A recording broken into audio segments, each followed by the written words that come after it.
Alright, welcome back to the channel. Today we're going to be doing my Best Picture predictions for August for the 2024 Oscars. I haven't seen most of these. I don't go to film festival. I don't get to see movies early. A lot of this is just pure speculation. Just it's me looking at what other people are saying and kind of like the general consensus, and then just kind of spitballing from there. So I'm just gonna probably put the like here or like move my screen or whatever. And I'm just gonna put all 20 up, and we're gonna go from 20 to 1. I'm gonna talk about them. So kicking us off at 20, we're gonna have Blackberry, and I really like this movie. It's in my top 10 of the year. I don't think it really has much of a shot.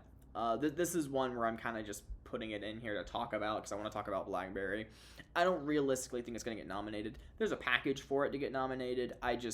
It's so unlikely because that package requires it to get adapted screenplay, which is a very hard category to get into this year. So I don't really think it's going to, but I do think this is one of the best movies of the year, legitimately. And I really like it. If you've seen it, you know why. It's a very unique type of biopic, the way it's filmed, the way it's shot. The acting is very good, especially by Glenn Howerton. It is just a really fun and enjoyable movie that takes this idea of a biopic where you typically see the success story. Here it's more of the failure story because you already know going into it, BlackBerry does not succeed. BlackBerry, the phone company, is a failure. You know that going in, and you always have this sense of dread. Like every success that they have, you just know what's going to be coming by the end of it, and that's why I really like it. And the end shot of Mike picking away at the phone and standing in front of all those boxes is just made me feel a really weird way that I wasn't expecting to feel watching the Blackberry movie. So absolutely a surprise on the year for me. Very glad I saw it, and I have it at 20. I do not think it's going to ever end up really that high in the odds. I mean, looking on Gold Derby right now, it is, I want to say it's like 42 or something. Yeah, it's 42 in the odds. 19 people are predicting it to get nominated. Nobody's predicting a win for it. So it's probably not going to happen. I just wanted to put it here to be able to talk about it. 19, I have The Killer. This is the new David Fincher movie. He's going to be adapting another graphic novel. It's going to be starring a hitman who begins to kind of question what he does and doubt himself. And on two ways on this, because one, David Fincher usually gets in at the Oscars. I mean, he got in recently for Mank. He got in for other stuff that he's done. He did The Social Network. So, he very much has the pedigree and the history of getting into the Oscars. However, it's going to be a action thriller type movie, and is the Academy going to put one of those into Best Picture? And that's kind of where the hesitation for me to put it much higher really comes from, because it's genre bias. I mean, whether or not you agree with it, that is there, and I'm not going to completely discount its chances, but for now, it's very much on the outskirts for me. 18, we have Next Goal Wins. It could. It seems like a heartwarming type movie. It seems like a really big crowd pleaser movie. It seems like Taika Waititi kind of going back to making better movies than Thor: Love and Thunder. And Jojo Rabbit did very well at the Oscars, but I just, the trailer looks good. It's probably going to be a fine enough movie. I don't know if it necessarily has what it needs to get in. It could. I wouldn't be surprised if it managed to sneak in, but it is very much not really there yet for me. At 17, we have Rustin. I know very little about this movie. I know that Coleman Domingo is playing the lead, who is a gay civil rights activist, and that is pretty much everything that I know about the movie, so I'm not really going to speak too much about it. I just think historical biopic with a strong lead performance is always in contention. A movie that isn't going to be on this list, but similar type of,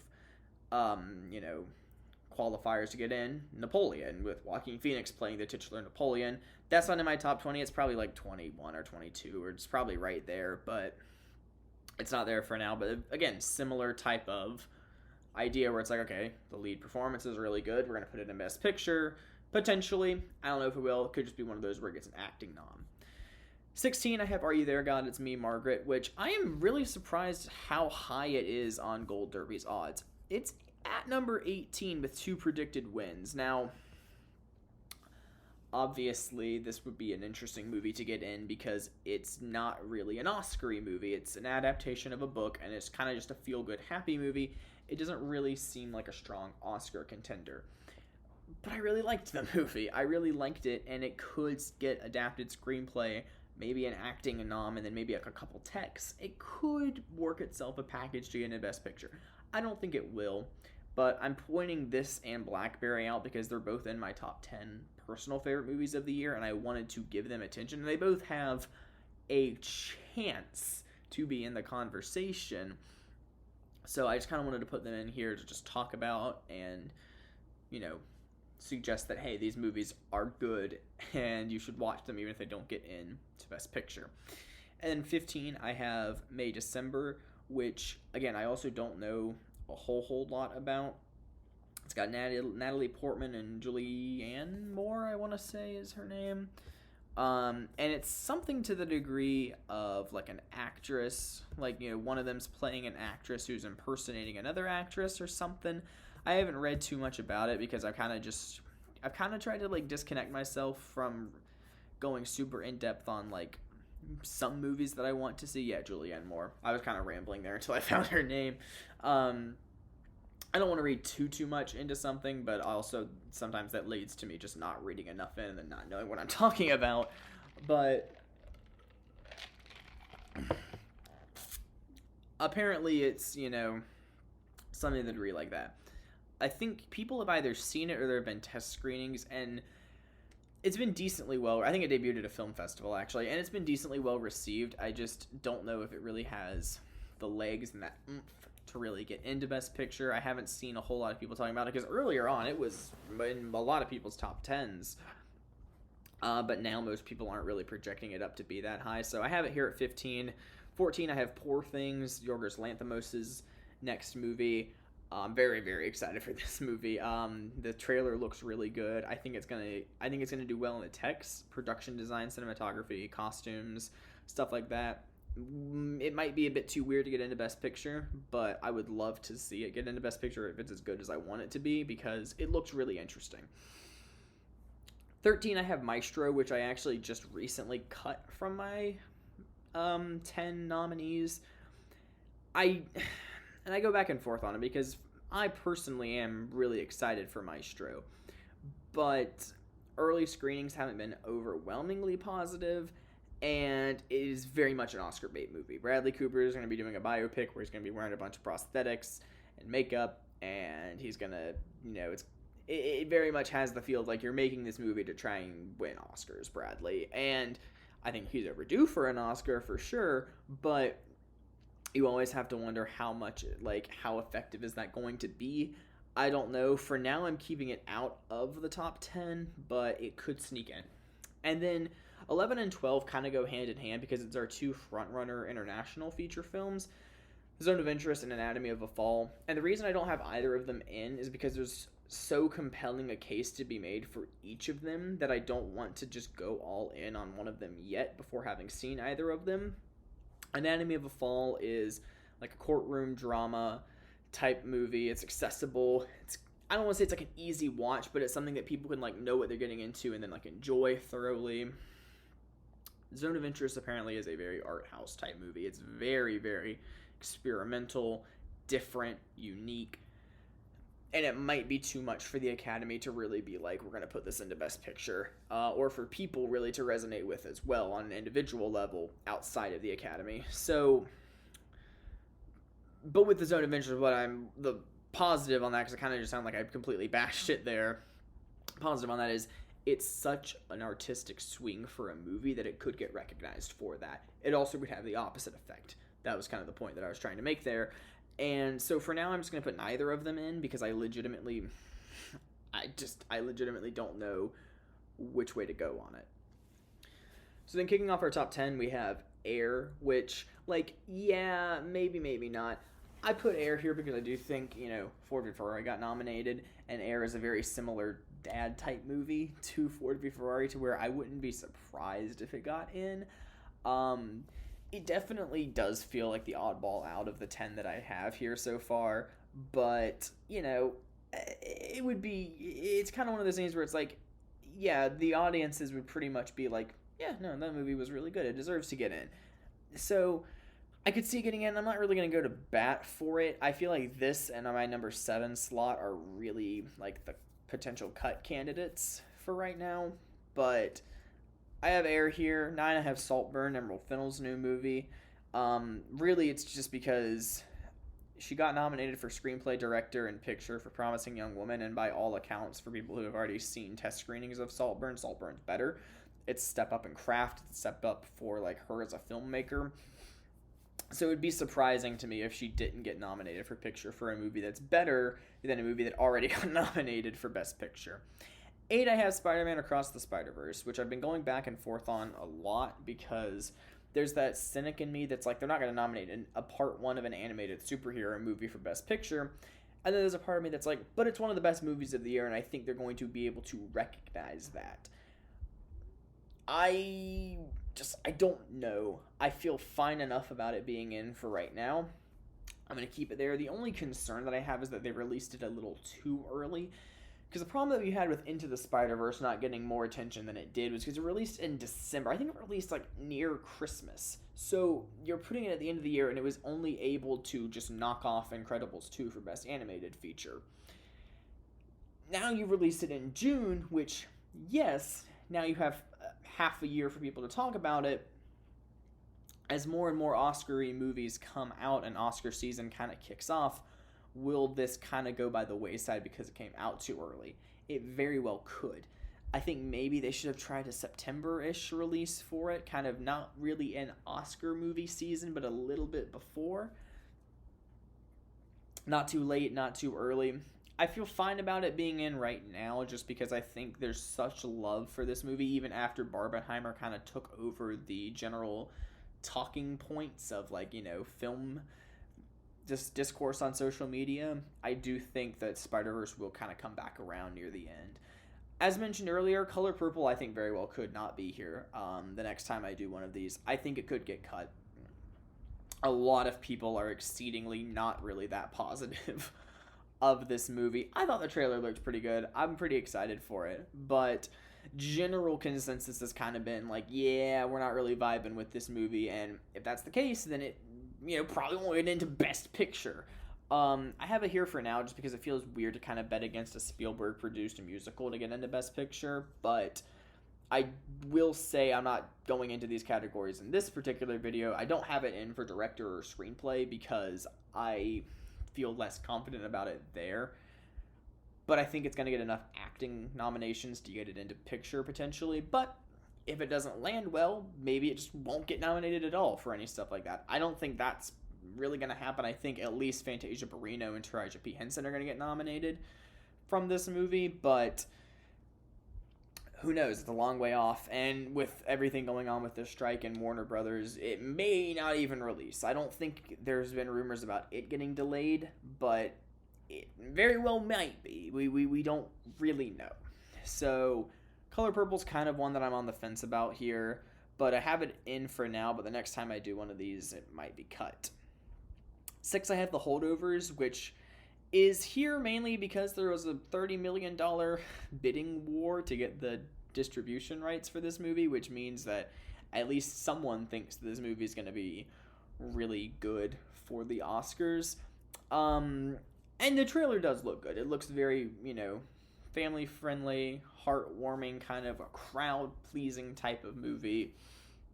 It's the classic, rude teacher and what's the word I'm looking for here, like disgruntled student kind of start bonding when they're put in a circumstance where they kind of have to interact with each other, and I think it's probably going to land really well with audiences, and could very easily get a nomination because of how much money was put into getting the distribution rights for it.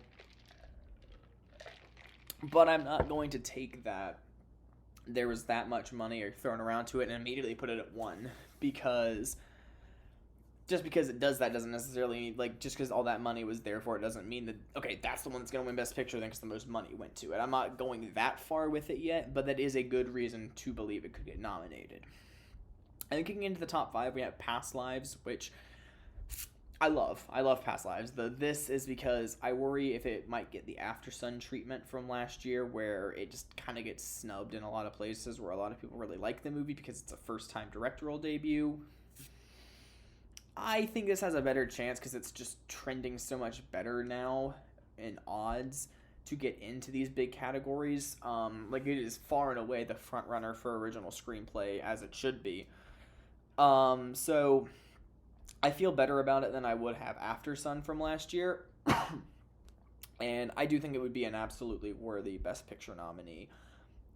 And the only reason that I don't think it has a good shot at winning at this point is, one, it released way too early. This movie debuted in January, and people have been talking about it since then. And yes, it was able to sustain discourse from January to its wider release in June, but that's only because you had a contingency of people who hadn't yet seen it, who were looking at the people who had seen it. People who had seen it were like, wow, this movie is incredible. It's one of the best of the year. It's so good.